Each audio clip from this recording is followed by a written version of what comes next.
Nitumie fursa hii kuipongeza ofisi ya kamishna wa elimu ambayo hapa inawakilishwa na mkurugenzi wetu wa elimu msingi Bwana Mauridi kupitia sehemu ya ualimu kwa kuandaa kikao kazi hiki ambacho binafsi ninakiri kwamba kimekuja kwa wakati kama alivyosema ndugu yangu ADTT Mr. Mvula kwa sababu mbalimbali kama alivyosema katika maelezo ya utangulizi, ni baada ya kuwa tumekamilisha mzunguko mmoja wa wahitimu wa mafunzo ya ualimu kwa mujibu wa mtaala ulioboreshwa wa mwaka 2023. Ni fursa muhimu kwetu sisi hapa wadau wa elimu ya walimu kutafakari kwa pamoja na namna tunavyotekeleza na mafanikio ya pamoja na changamoto ili kufanya kazi na kusonga mbele. Aidha, ninapongeza uamuzi wa kuwaweka pamoja wakuu wa vyuo vya ualimu vya serikali na vyuo visivyokuwa vya serikali kwa kuwa sote tunafanya kazi moja ya kuandaa walimu watakao kwenda kuwahudumia Watanzania wetu. Ninawapongeza pia waandaji wa kikao kazi hiki kwa kuwahusisha wawezeshaji kutoka taasisi ya TET pamoja na baraza la mitihani ambao kama mnavyofahamu ni muhimili mkubwa sana katika tunapojadili utekelezaji wa mitaala yetu hii ya elimu. Serikali inatambua dhamana kubwa mlionayo kama wakuu wa vyuo vya ualimu ya kusimamia utoaji wa maarifa, ujuzi na stadi mbalimbali kwa walimu tarajali na waliopo kazini kwa lengo la kuwa na walimu bora ambao wataamua hatima ya taifa letu na kwa siku zijazo. Ubora wa walimu tunaoandaa leo ndio utakaoamua ubora wa mfumo wa elimu ya Tanzania katika miaka ijayo. Ndugu zangu, niwaambie tu kwamba moja kati ya pillars kwenye dira ya maendeleo ya taifa letu ni ubora wa walimu. Teachers education. Ni ubora wa walimu. Na niwaombe sana, mjitahidi sana kutafuta dira na kuisoma ipasavyo na muielewe. Tusipokuwa na walimu bora, hatuwezi kuwa na taifa lililo bora.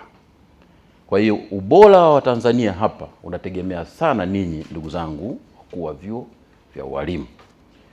Utanisamehe kama utaona mazingira mengine nimezoea sana kukaa na wakuu wa shule, maafisa elimu, lakini leo niko na kundi ambalo kama nilivyowaambieni tutaenda pamoja tu. Lakini ndugu washiriki wa kikao hiki, nimetaarifiwa kwamba pamoja na mambo mengine kikao kazi hiki kimelenga kubadilishana uzoefu uliopatikana katika utekelezaji wa mtaala wa ualimu tangu tulipoanza mwaka 2023 kupitia taarifa ya ufuatiliaji ya udhibiti ubora wa shule ambao ndio jicho letu.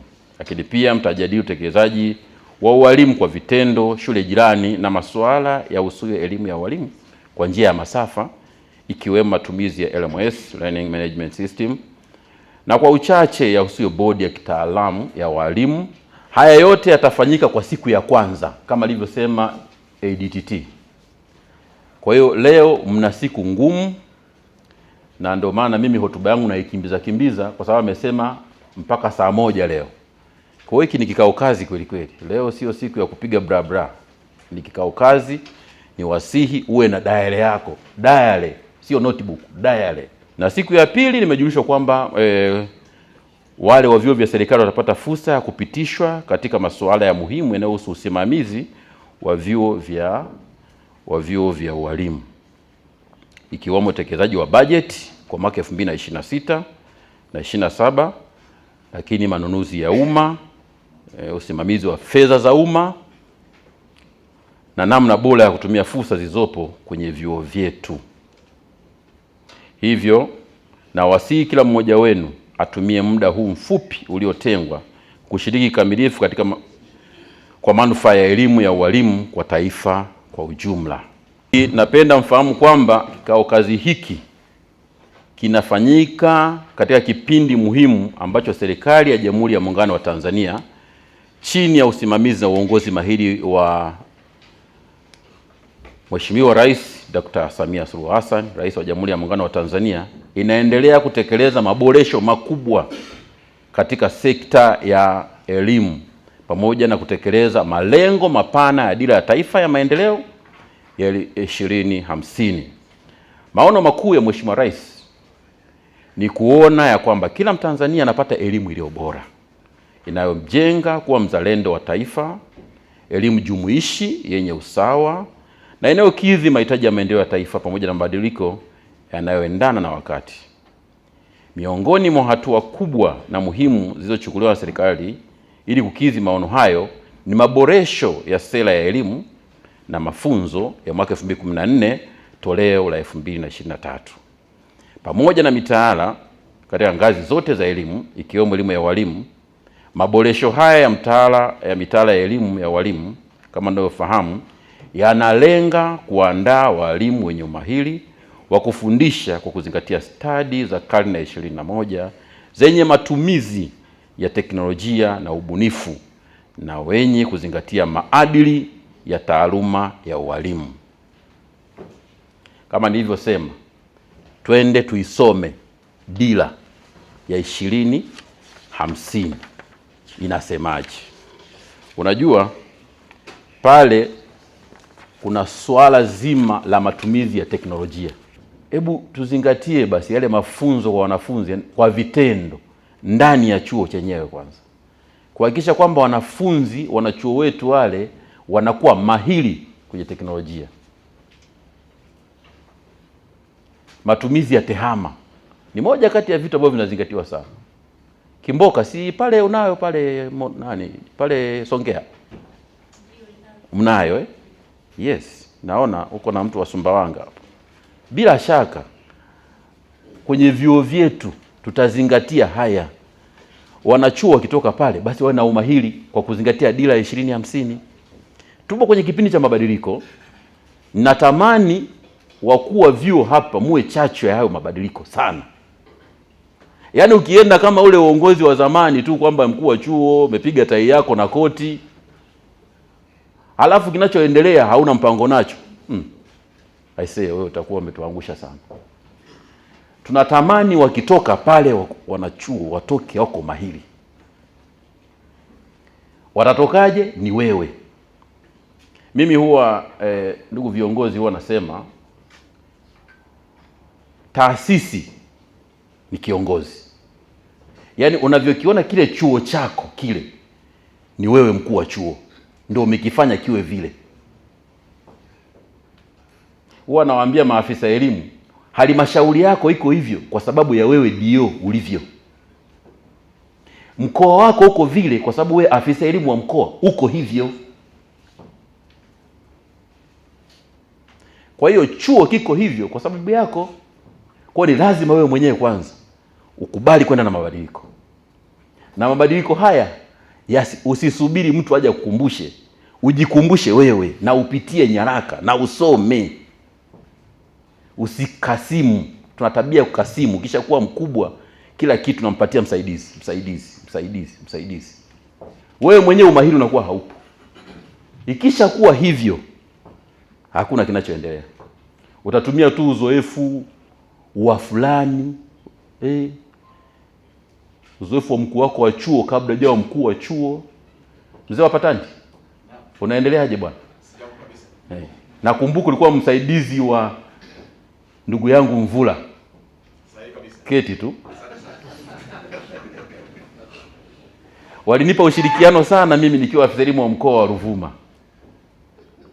Nilipofika pale Songea, basi bwana Mvula huyu ADTT wetu alinipa ushirikiano sana kama mkuu wa chuo sana. Na yule ndugu alikuwa msaidizi wake. Nilikuwa nikimkosa Mvula, nikimkuta yule bwana, yani kama vile Mvula yupo. Kabisa nawaambieni. Unknowing kwamba kuna siku nitafanya kazi na bwana Mvula ofisi moja. Mambo yakaenda, ghafla nikashangaa nimedondokea Wizara ya Elimu. Msaidizi wangu kwenye ualimu bwana Mvula. Nikasema, asante Yesu, nimepata msaidizi mzuri sana. Sasa picha ya Songea kwa ni picha ya Mvula. Kwa ninawapa challenge kwa kuwa vyuo. hakikisha chuo chako kinakwenda sawasawa na vision ya taifa na wewe. Serikali kwa kushirikiana na wadau imeendelea kuwekeza kwa kiwango kikubwa sana katika kuboresha mazingira ya kufundishia na kujifunzia katika vyuo vya ualimu. Uwekezaji huo umehusisha ujenzi na ukarabati wa miundombinu ya vyuo ikiwemo madarasa, mabweni, maabara, maktaba, ununuzi wa vifaa vya tehama pamoja na uboreshaji wa miundombinu mingine. Ni matarajio ya serikali kuwa uwekezaji huu utaendana na ongezeko la ubora wa mafunzo, usimamizi madhubuti wa vyuo, ongezeko la tija katika maandalizi ya walimu. Tumie fursa hii kuwashukuru wamiliki wa vyuo vya ualimu visivyo vya serikali ambao kwa kuwekeza kwa makusudi kabisa katika miundombinu ya elimu ya ualimu mmeendelea kuunga mkono jitihada za serikali za kuongeza fursa kwa Watanzania walio wengi kupata elimu ikiwamo elimu ya ualimu. Ndugu washiriki, mwaka wa masomo 2025 na 26 umeweka alama muhimu katika historia ya elimu ya ualimu nchini. Umekuwa mwaka wa kwanza kupata wahitimu waliopitia mitaala iliyoboreshwa ya elimu ya ualimu tangu kuanza kwa utekelezaji wake. Hatua hii inatupatia fursa muhimu ya kujitathmini kwa pamoja, tukijiuliza maswali kadhaa kwa uaminifu. Amesema hapa mkurugenzi Mauridi, lakini pia ndugu yangu Mvula, kwamba tumekutana hapa kujadiliana, kujitathmini. Na katika maisha ya kawaida, hata wewe binafsi ni lazima ukae ujitathmini mwenyewe. Hivi mimi kama mkuu wa chuo hiki cha Mandaka ninavyokwenda ndio inavyotakiwa? Hivi nikiangalia mwenzangu wa chuo cha ualimu Malangu na mimi Dakawa, Morogoro, tunaenda sawa? Au mimi nimebaki nyuma? Au mimi niko na spidi sana? Tunajitathmini. Na awali pale nimekuambia tunajitathmini pia kwa kuzingatia jicho letu, udhibiti ubora wa shule. Hili ndio dawati nalolisimamia. Wadhibiti ubora wanafika kwenye vyuo vyenu na wanatoa mapendekezo na ushauri kulingana na walichokiona kwenye chuo unachokisimamia wewe. Yaani wewe utajitathmini sawa, lakini lazima kutoka nje waje wakutathmini nini kinachoendelea hapa.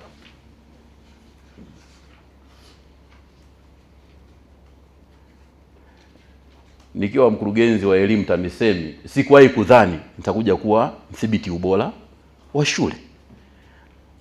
Leo ni mdhibiti ubora wa shule na vyuo. Sasa naangalia makosa. Nikiwa TAMISEMI nilikuwa naenda tu piga kazi, watoto wafaulu, kila mkoa niliowekea malengo. Ukiwa chini ya asilimia hizi, wewe RIO sio rafiki yangu. Kwa tulikimbizana kweli kweli na madio, wakawa wanakimbia. Kitu ambacho najua katibu mtendaji wa baraza la mitihani ana kiponda kwamba sasa kuna wakimbiza wafaulisha waende wapi. Sasa nilivyokuja huku ninaona kabisa badala ya kuangalia ufaulu tunaangalia mahiri, ujuzi, maarifa kwa wanafunzi. Sasa tupo hapa kujitathmini leo, wale wa serikali na vyuo visivyokuwa vya serikali. Tuna maswali 4 ya kujiuliza. 1. Je, malengo ya maboresho ya mitaala yameanza kuonekana katika utendaji wa vyuo vyetu? Jiulize hilo swali. Wewe mkuu wa chuo, malengo ya maboresho yameanza kuonekana ya mtaala au bado? Au na unashangaa kama wanavyoshangaa wengine kwamba hivi ndio nini hiki? Lakini wewe ndio mkuu wa chuo sasa. Yaani ukipita hivyo sasa mkuu wetu huyo anapita. Swali jingine la kujiuliza mkuu wa chuo, je, walimu tunaowaandaa wanaendana na matarajio ya taifa? Taifa linatarajia nini? Soma dira. Kila mtu awe na uwezo wa kujiajiri mwenyewe. Walimu wawe na mahiri ya kuhakikisha kila Mtanzania anakuwa na ujuzi, maarifa unaoendana na karne ya 21. Je, unaowaandaa wanaendana na matarajio ya taifa letu? Hebu jiulize, mkuu wa chuo, je, utekelezaji wa mitaala unafanyika kwa viwango vinavyofanana katika vyuo vyote? Swali la 4 la kujiuliza, je, changamoto zinazojitokeza katika utekelezaji wa ngazi ya chuo zinapatiwa ufumbuzi unaostahili na kwa wakati kwenye utekelezaji wake? Sasa hizo changamoto zinapatiwa ufumbuzi kwa wakati, au umeamua kuvumiliana nazo tu kwamba basi bwana, wanajua tai wenyewe ambao sijaona hii mitaa hawajaita syllabus fulani, wanajua wenyewe NECTA bwana, watakapotunga wenyewe. Umesema au umekaa kimya, alafu mwisho wa siku unaanza kulaumu, wametoa yani mtihani wenyewe umetungwa nje kabisa. Ulisema. Tunatekeleza mtaala ulioboreshwa, na wewe ndo mwenyewe ndo umekabidhiwa lile taasisi lako lile. Hapa mmepishana, kuna wengine na vyuo makubwa na miundombinu ya kutosha kabisa pale, wengine kidogo, wengine wana chuo 300, wengine wana chuo 50 hapa. Yaani kuna wengine wana udahili yes. Wani wakufunzi wamezidi wanachuo, inakuwa nani kweli kweli. Maswali haya ndugu zangu ndiyo ya msingi kujiuliza katika kikao kazi chetu. Napenda kusisitiza kuwa tathmini tunayofanya hapa si ya kutafuta makosa ya mtu mmoja mmoja, hapana. Hatutafuti makosa ya mtu au taasisi yako, hapana, bali ni ya kujifunza kutokana na uzoefu wetu wa pamoja ili kuboresha utekelezaji wa mitaala katika miaka ijayo, tukianzia na mwaka huu wa masomo. Hapa tutafuti mbaya, tutafuti mwenye makosa, tunajitathmini. Kwa hiyo mkikaa hapa, usikae kimya siku ya kwanza, siku ya pili, unatoka hata mkono kunyosha lolote lile huna, unasema eti busara ni kukaa kimya. Ni kweli kukaa kimya ni busara, lakini ukipitiliza kukaa kimya ni changamoto nyingine tena.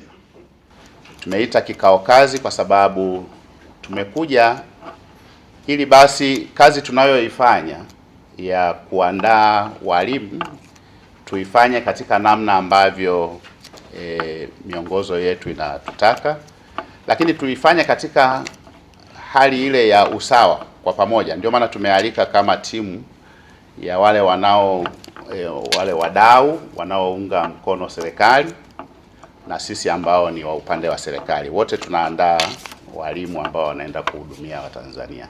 Kwa hiyo tuliona tukae pamoja kama timu moja ili tuweze kubadilishana uzoefu.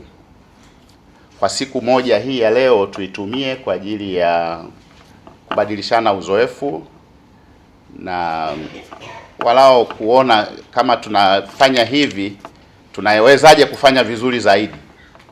Kama mmoja anafanya vizuri, basi mwingine naye apate nafasi ya kujifunza kwa mwingine. Lakini tumejikita sana katika kuona tathmini ya mwaka mmoja baada ya kuanza ule mtaala ulioboreshwa, maboresho yale ya sera ya 2014 toleo la 2023 na ule mtaala wa elimu ya ualimu wa 2023. Tulipoanza kuutekeleza, tukafikiri baada ya mwaka mmoja ni vizuri tuanze kujitazama. Tunavyokwenda ndivyo ilivyotakiwa kwenda au sivyo? Kwa hiyo utaona mada zetu zimejikita zaidi katika kutafakari hilo. Tutatafakari kupitia wenzetu wa TETE watatuongoza, lakini tulitamani sana kabla TETE hajaongea tuwasikie wakuu wa vyuo wenyewe. Tuliwaomba waandae wasilisho fupi la tathmini yao, wao wenyewe wanatuelezaje. Kwa hiyo nilitamani sana wa TETE, ingawa aliomba wafanye mapema zaidi, basi tuwasikilize wakuu wa vyuo, watakuwa na wasilisho kidogo. Baada ya hapo basi tutaendelea na mawasilisho yale mengine. Kwa hiyo sehemu kubwa Mheshimiwa mgeni rasmi, lengo letu ni kukaa pamoja ili kufanya tathmini, ila kwa kesho tutakuwa na kikao tena na wakuu wa vyuo vya serikali peke yao, lakini hayo sasa yatakuwa ni mazungumzo ya ndani ambayo yatahusu masuala ya uendeshaji wa vyuo vyetu. Kwa hiyo tutumie nafasi hii ya leo kwa ajili ya kuona kwamba walau tunaitumia vizuri siku nzima ya leo, hata ikibidi kufika usiku. Kama nilivyosema mgeni rasmi,